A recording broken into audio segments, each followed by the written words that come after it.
All right, good afternoon, everybody, and welcome to the European Commission's press room. Thank you also for following us live on Europe by satellite. Today is Thursday, the 12th of January. Let me start with news regarding the visit of the College of Commissioners to the Swedish presidency. As you know, the President and the whole College of Commissioners are travelling to Sweden to inaugurate the presidency of the European Union, the 6 months that Sweden will be at the EU's helm. There are a number of activities foreseen. Tomorrow morning, for instance, the College will travel to Kiruna to take part in the inauguration of the first space port for satellite launches on EU mainland. The President and the Prime Minister Kristersson will deliver a short speech after the inauguration at about 10:30 in the morning. You can, of course, follow this live on EBS. Later tomorrow, the President and the College will have a working lunch with the Prime Minister and the members of the Swedish government. It will focus, of course, on discussing the priorities of the Swedish presidency. This working lunch will then be followed by a presentation entitled The Green Industrial Revolution of the North, with key representatives of the industry for the green transition. President von der Leyen will then have a bilateral meeting with Prime Minister Kristersson. This will be followed by a press conference at around 16:10. Of course, you can follow this press conference live on EBS. So that's what concerns the visit of the College to Sweden. Because of the visit and because of the press conference that the President will have tomorrow with the Prime Minister of Sweden, there will be no midday briefing tomorrow. Donc, permettez-moi également de partager avec vous les détails sur l'agenda de la présidente von der Leyen pour la semaine prochaine, étant donné que nous n'avons pas de midday demain. Donc, lundi, la présidente von der Leyen se rendra à Paris pour rencontrer Emmanuel Macron, le président de la France. Mardi, la présidente sera à Davos, en Suisse, pour prononcer un discours lors de la réunion annuelle 2023 du Forum économique mondial. Mercredi, la présidente sera à Strasbourg pour participer au débat en plénière du Parlement européen sur les conclusions du Conseil européen du 15 décembre 2022. Le jeudi, de retour à Bruxelles, la présidente recevra M. António Costa, le Premier ministre du Portugal. Et enfin, vendredi, la présidente recevra les membres du comité des représentants permanents des États membres auprès de l'Union européenne, donc les membres du Coreper, pour un déjeuner de travail. Donc ça, c'est vendredi prochain. Et voilà pour ce qui est l'agenda de la présidente pour la semaine prochaine. Et pour continuer, je donnerai la parole à Adalbert pour une annonce qui concerne la directive révisée sur l'eau potable qui prend pleinement effet aujourd'hui. En effet, merci beaucoup Dana. Excellente nouvelle pour notre santé à tous. De nouvelles règles européennes sur l'eau potable adoptées en 2020 entrent aujourd'hui en application partout dans l'Union européenne. Ces nouvelles règles établissent des normes parmi les plus élevées au monde. Elles répondent également à la toute première initiative citoyenne européenne aboutie, Right to Water. La directive révisée fixe de nouvelles normes sanitaires pour l'eau dans nos robinets. Elle inclut une méthodologie commune pour identifier et surveiller des risques dans toute la chaîne d'approvisionnement en eau. Elle instaure l'obligation d'observer la pollution par de nouvelles substances telles que les microplastiques ou les perturbateurs endocriniens. Et enfin, les États membres travaillant sur la réduction des fuites d'eau, puisque 23% de l'eau traitée est actuellement perdue en distribution. La directive porte également une attention particulière à l'accès à l'eau pour les populations les plus vulnérables. Vous trouverez plus d'informations dans notre Daily News.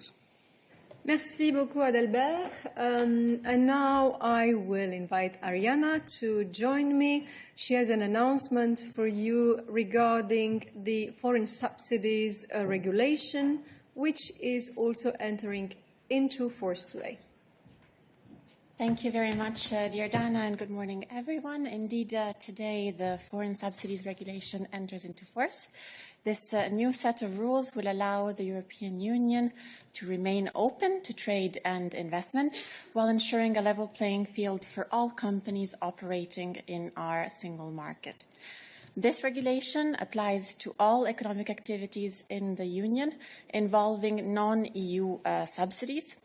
Let me remind you that it covers concentrations, by which we mean mergers and acquisitions, public procurement procedures, and all other market situations. The new rules give the Commission the power to investigate a financial contribution granted by non-EU countries to companies engaging in an economic activity in the Union, and to address, if needed, the distortive effects of these subsidies. With its entry into force, the regulation will now move in its implementation phase in the crucial moment of it, and it will start to apply in 6 months. So the application is actually as of 12th of July this year. As of this date, the Commission will be able to launch ex officio investigations, while instead the obligation for companies to notify to the Commission concentrations and public procurement participation above certain thresholds, which of course involve a financial contribution by a non-EU government, will be effective as of the 12th of October still this year. If you're interested, you can find more information in the press release we have published, together with a Q&A document and an updated fact page. Right, thank you very much, Ariana. That concludes our announcements for today, and I would now invite you to raise your hand if you have any questions on the subjects that we presented you or on any other. I think that's Susana? Yes, go ahead. Thank you very much, Susana Freixo, da SIC and Expresso Portugal. Actually, it regards your announcement. I would like to understand what is the agenda of the meeting between President von der Leyen and the Prime Minister, who asked for this meeting. Exactly what is it for? Thank you. Thank you, Susanna. So, as you know, the President is meeting regularly her counterparts from the Member States, heads of states or heads of government, and there is a very fluid conversation with them on all subjects which are important for the European agenda. So this meeting is no exception. It will also cover current affairs, so anything that is important, relevant at this point in time for the European Union and for Portugal. And you're aware that we have a number of important priorities that we are working together on, as you have seen at the last European Council, and as you know, the work will be taken forward at the next ones. I'm not in a position to tell you who asked. As I said, the conversations are very fluid between us and the governments, and it's simply the opportunity simply arose that they have a meeting next week. But I would be very happy, of course, to provide you a readout, and we will communicate about it following that meeting. Any other questions? Well, we are on this subject of the agenda, so if you have any question about this. No, it's okay to change. Maria, go ahead. Merci beaucoup, Maria Audrescu, pour la Libre Belgique. La Cour de justice de l'Union européenne a répondu aujourd'hui à une question préjudicielle concernant le respect de l'égalité des genres au travail dans une affaire polonaise.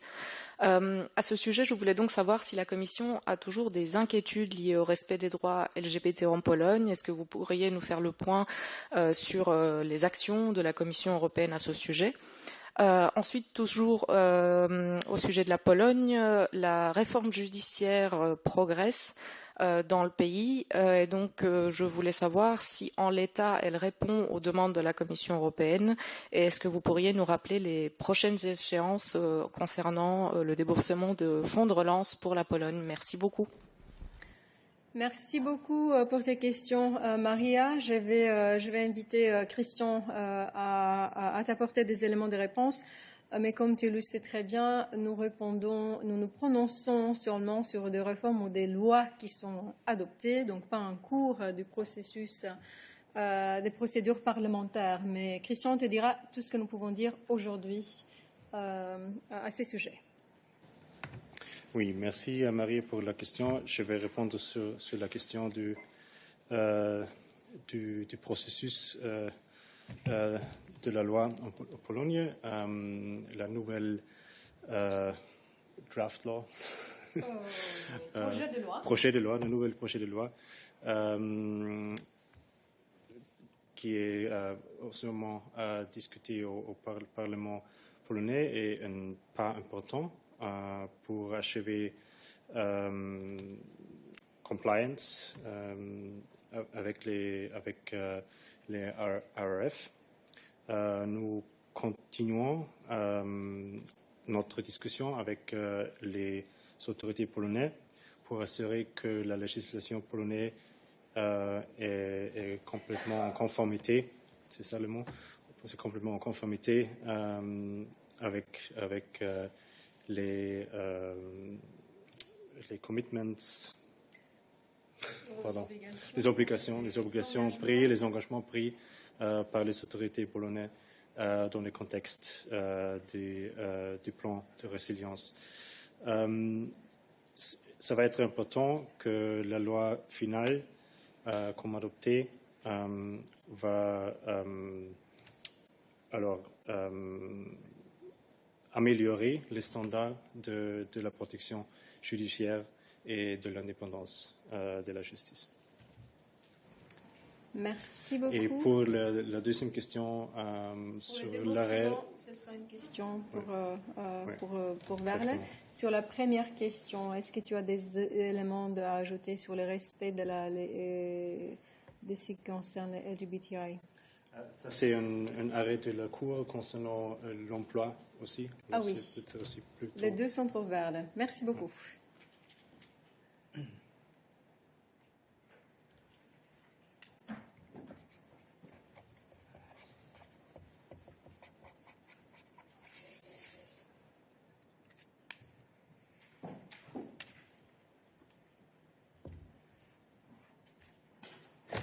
Bonjour. Donc, en ce qui concerne les next steps sur du plan de résilience, la reprise de la Pologne, donc où est-ce qu'on en est pour l'instant? Donc, vous savez que le plan a été adopté, approuvé par le Conseil en juin dernier.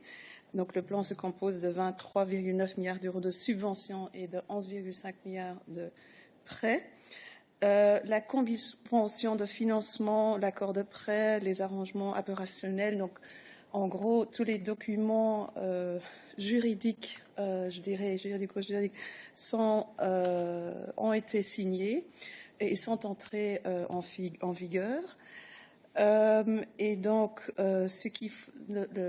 est-ce qu'on en trouve pour le moment avec la Pologne? Donc, on est en train de négocier pour le moment la convention.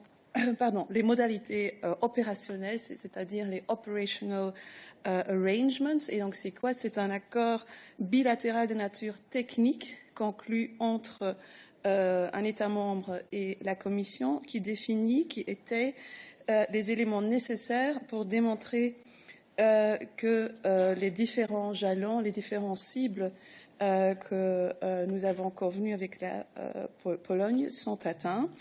Et ce document va aussi expliquer comment nous allons engager et travailler ensemble avec la Pologne pour faire en sorte que le plan soit bien mis en œuvre. Et donc, après la signature de ces documents-là, un État membre, donc aussi la Pologne, peut soumettre une première demande de paiement pour autant qu'ils aient atteint les jalons et cibles pertinents. Et vous savez très bien que dans le cas de la Pologne, il s'agit notamment des super milestones, je vais peut-être dire comme ça, donc des étapes liées au renforcement des aspects importants de l'indépendance du pouvoir judiciaire polonais et aussi de l'utilisation d'Arachné. Donc ça, c'est un outil informatique qui soutient les États membres dans leurs activités de lutte contre la fraude. Et c'est clair que sans le respect de ces jalons-là, aucun paiement n'est possible. Donc voilà où on en est pour... Merci Verla. Est-ce qu'il y a d'autres questions à ce sujet sur le plan? Oui, Maria. Oui, pardon, c'est juste pour revenir à ma première question. Je voulais savoir s'il y a toujours des inquiétudes de la Commission européenne concernant les droits LGBT en Pologne, s'il est possible de nous faire le point sur les actions entreprises par la Commission européenne à ce sujet. Merci. Merci beaucoup. Donc, la manière dont la question est formulée est plus large. Donc, ce serait de nouveau pour Christian. Et avant de le rappeler sur scène, j'aimerais voir s'il y a d'autres questions sur le plan polonais ou d'éventuels pas sur des procédures, parce que Verle est là. Est-ce qu'il y a d'autres questions à ce sujet? Je n'en vois pas. D'autres questions pour Verle en général, avant de la libérer? Non plus. Merci Verlet et je réinvite Christian sur le podium.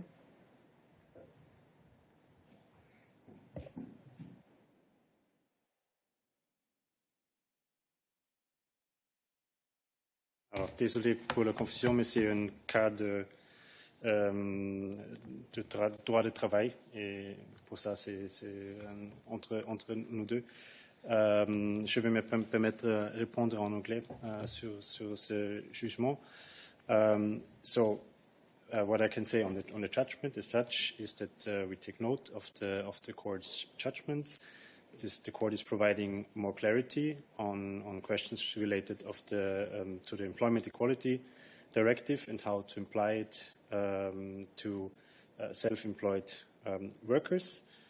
Clarifies that under the directive, sexual orientation cannot be reason to refuse to conclude a contract with a self-employed worker, and access to self-employment cannot be subject to discrimination on the ground of sexual orientation. Of course, this is a preliminary ruling case, so you know how it usually works. So it is now for the National Referring Court to look in detail into the judgment of the court and to apply it to the concrete case.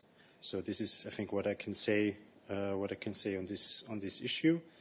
On your broader question on LGBTIQ plus equality, I mean, I can maybe just remind of our strategy on LGBTIQ plus that we have put out. It's the first ever EU strategy. With a number of actions.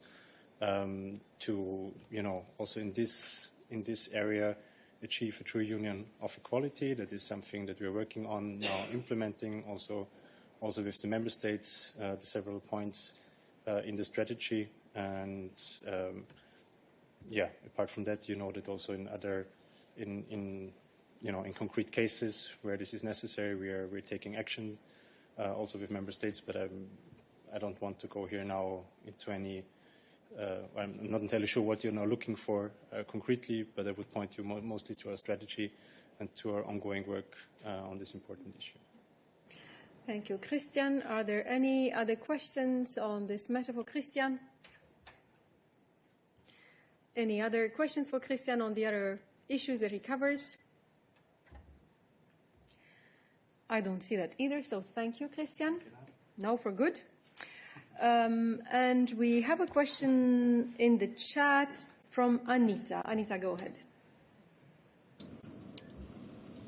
Good afternoon. I'm Anita Vorek from RTA Hungary, and I would like to get answers about the suspension of the Erasmus Plus and the Horizon Europe programs in Hungarian universities operated by public interest asset management foundations.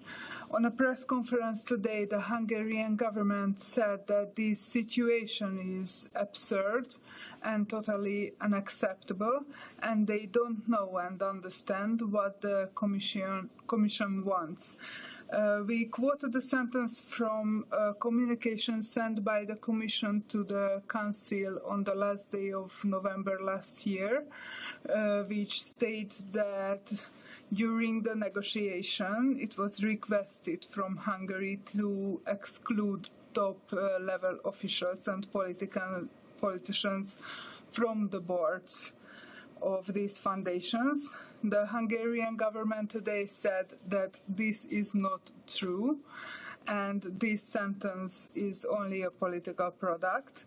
They also claim that they adopted or requested changes in this subject. So we would like to know, first of all, that what was the request according to these foundations from the Hungarian government. Did the Commission ask them or requested them to withdraw the politicians from the boards of the public interest trustees? Our second question in this subject is what kind of changes would ensure for the Commission the transparent use of EU support by public interest asset management foundations? So in what case would it be possible again for the Hungarian universities to apply to new grants in these programs? And the third question is that the Hungarian government said today that they will cover the expenses for the Erasmus Plus program. Is it possible to participate in this program like this without the support of the EU? Thank you. Thank you for your very complex question. Anita, of course, you will understand that we are not going to comment on the comments of the Hungarian officials that you mentioned there, but we are more than glad to explain to you our position, what led to it, and further steps. Balázs. Thank you. It's a pretty nice task indeed to reply to all these questions. So I would like to, of course, reaffirm that improving the transparency when it comes to the use of EU funds by public interest asset management foundations, as we call them formally, has been, of course, part of the negotiations or the exchanges, rather, between the Commission and Hungary ever since the so-called rule of law regulation was triggered for the member states. You will recall that early in September we put forward a implementing decision proposal to the Council, and in that we said very clearly that there are 17 remedial measures to which Hungary has committed, and the Commission considered that if those 17 measures are fully and adequately implemented by essentially the end of the 3-month time frame that the Council had to take a decision on the Commission proposal, then we would consider that the situation in Hungary is remedied. And now, if you have a look at these 17 measures, we can see that number 4 indeed concerns public interest trusts. The next step the Commission engaged in was to assess the state of play of the implementation of these measures by Hungary by the 19th of November. This was a jointly agreed deadline. The Hungarian authorities supplied a great deal of information on where they stand in the implementation process, and then the Commission came out with an evaluation on the 30th of November. Now, as you say, this is, by the way, a public document. In that, the Commission says very clearly that we do recognize the efforts made by the Member State when it comes to strengthening the rules in the area of a conflict of interest, and also when it comes to applying public procurement measures to public interest trusts. But in this publicly available document, the Commission also says very clearly that we do have concerns when it comes to the new legislation introduced by Hungary on the 1st of November, which essentially makes it easier, which essentially facilitates the involvement of senior level political executives in the boards of public interest trusts. Now, the conclusion we drew from this was that because of this new piece of legislation, the Commission cannot consider that this particular remedial measure, so remedial measure number 4, is duly fully and appropriately implemented, and this requires continued exchanges between the two sides, which is why we did not change our assessment. You will recall that there was a second assessment by the Commission at the request of not only Hungary but also at the request of the Council, which we presented on the 9th of December, and this part was, our assessment of this particular measure was unchanged for this reason, and the Council then in the end took a decision, again it's a Council decision, which forbids for now new legal commitments for public interest trusts as of the 16th of December. Now, it's not for me to tell you what the final solution will be as a spokesperson, but what we will certainly do is to seek clarifications from the Hungarian authorities to see how they intend to remedy this particular deficiency when it comes to remedy measure number 4. Now, then you asked me about the impact as well when it comes to Erasmus and Horizon funding. I would like to stress that typically when it comes to Erasmus in particular, agreements are signed for a period of 2 years. So in the middle of 2022, a significant number of agreements were signed, which will essentially cover a great deal of the funding up to the middle of 2024. So these agreements are not affected by the Council decision taken on the 15th of December. They will only affect new legal commitments, which would be signed after this date. And by the way, the same applies to the Horizon program as well. So all the commitments signed before the 15th of December are not affected. Now, your last question on what happens if is a rather speculative question, as Dana has implied. I would not like to speculate on this scenario. Our focus is on now trying to seek clarifications from Hungary on what their intended next steps are and see how they could be resolved. Thank you, Balázs. Are there any other questions on this subject? I don't see any. Any other questions for Balázs on the other matters that he covers? Not the case either, so thank you. That's all for today, Balázs. Do you have any other questions for us today on other subjects? Yes, I believe that Ksenia does. Sorry, you will be next. Go ahead, Ksenia. I have a question concerning the new sanctions against Belarus, which the President of the European Commission announced this week.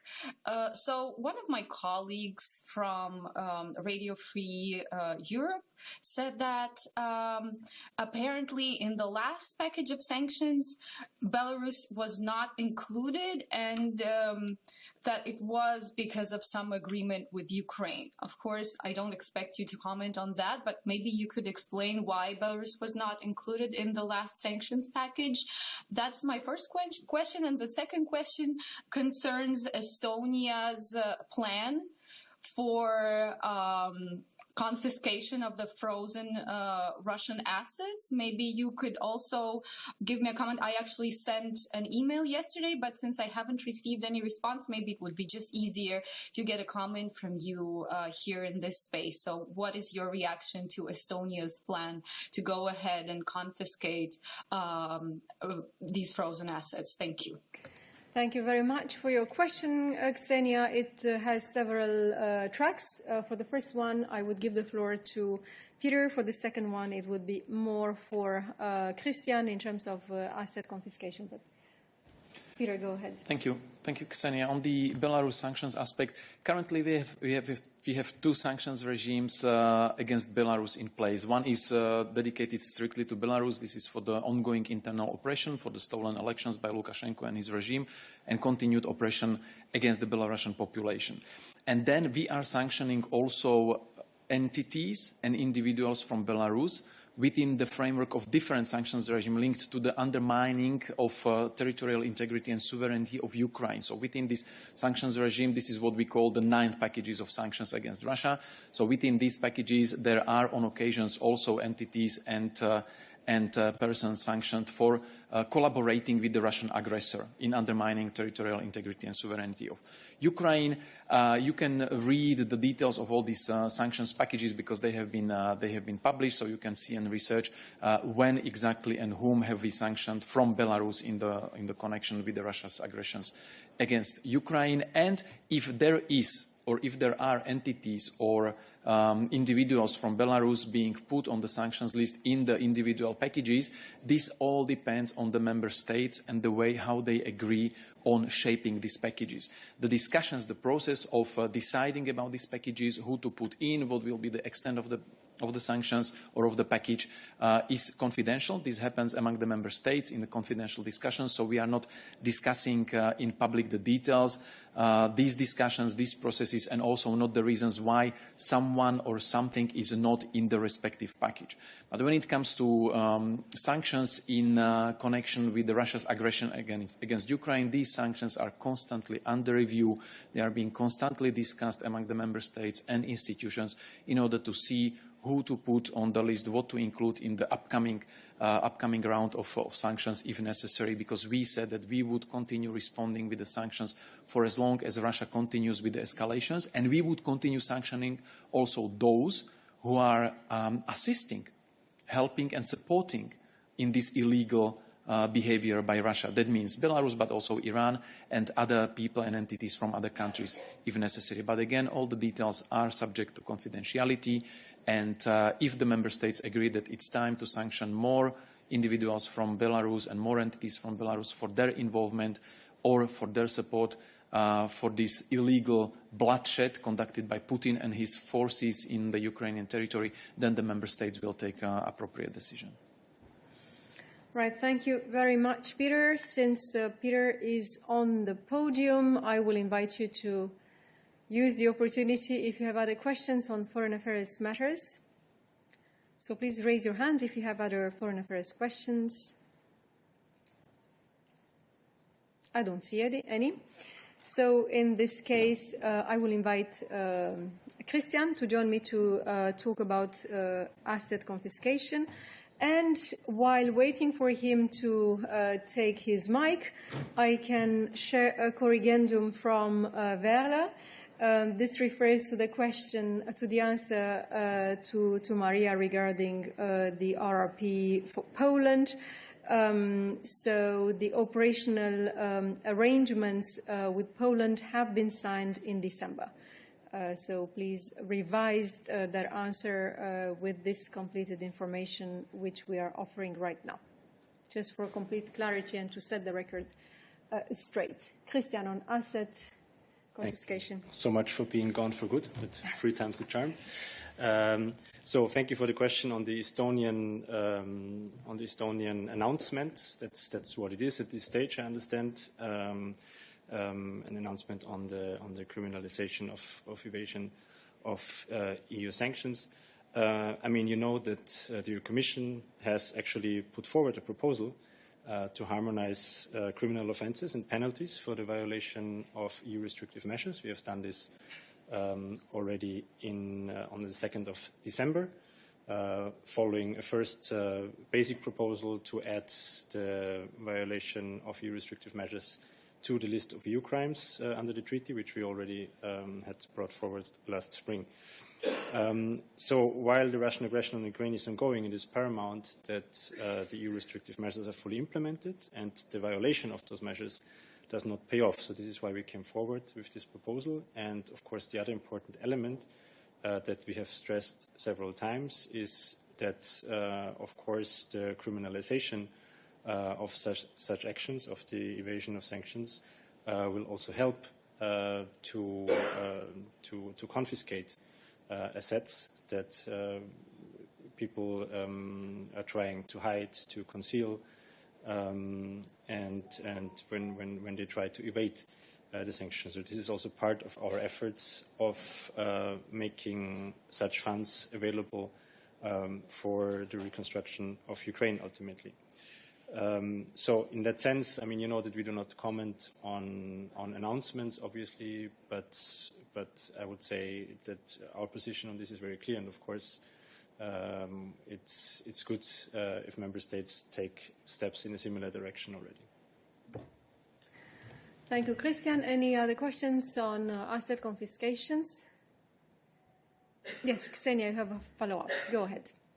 Do you know or have any idea whether Estonia is going to apply this new legislation which criminalizes sanctions evasion? Is this possible, or are they going to go any other way, like establish, for example, the criminal origin of these? I think it's 20 million euros that are frozen in Estonia right now, according to Bloomberg, at least.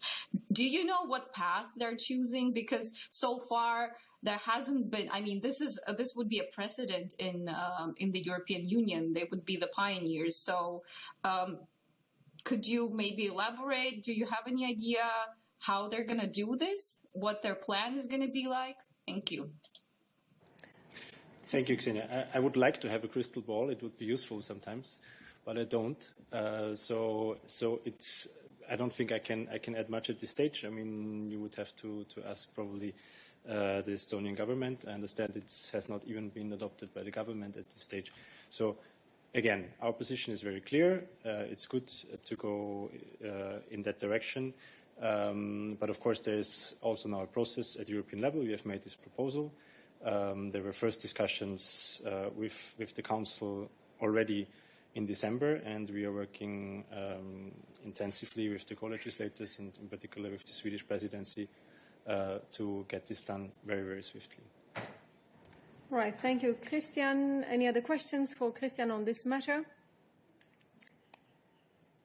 I see that Paula's hand is up in our Interaxio system, so Paula, go ahead.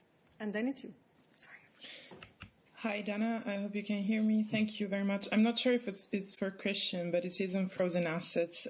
Last month, the Commission presented its plan with what to do with state assets of the central bank, and it said they would present that at a G7 task force, which was moved to January. And I have written, but maybe it's easier just to ask now, do you have a date for this? Thanks. Yes, Paula, I remember that we had a rule that you have to put on your camera for us to answer questions. And this is a rule that we are enforcing since the beginning of this year. So I invite you to try again with your camera on.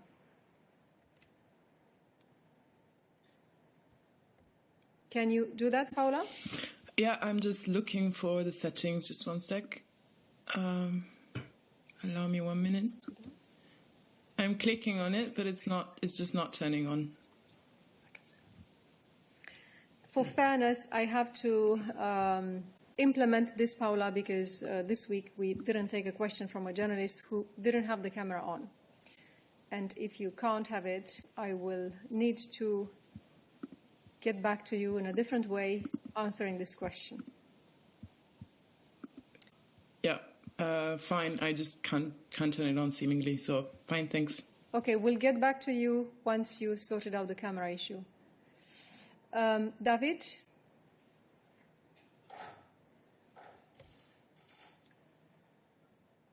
Working? Yeah, it's not a question, it's just a comment.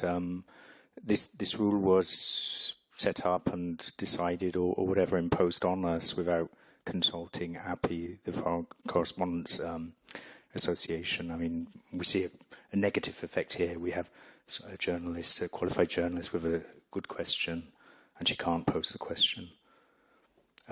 There's an app which we can't use, which may have solved her issue here, but this is very bureaucratic. Thank you for your comment, David. Indeed, we discussed with the API those issues, and we are going to discuss this as well. I think you had an explanation on Monday about why we have chosen this specific platform as opposed to others. I can reassure you that Paula will get the answer to her question, and it's just out of an issue of fairness that we will need to apply the same rule to all the journalists who are asking questions here. Any other questions on this matter?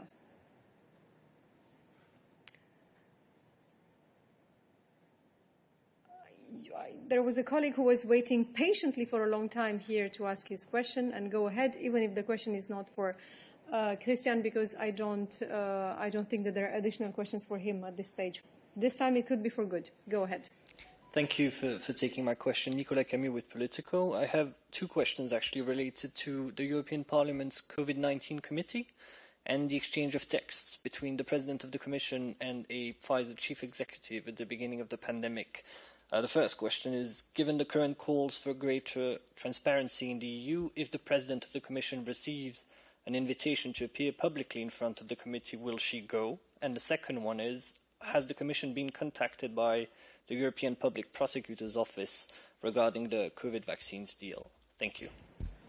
Thank you so much for your questions. Regarding the first part, what I can say is that, well, it's the President of the European Parliament that invites the President of the European Commission to appear before Parliament, and no such invitation has been received. Regarding the European Public Prosecutor's Office, actually it's Christian who can take that question to say if there were any updates from the last time when we answered it. So I'm not aware of any update, I must say. So I'm not aware of any such contacts. Thank you. Any other questions for us today, for Christian or not?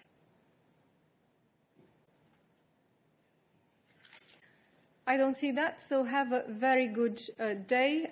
David? Yes, David? Go ahead.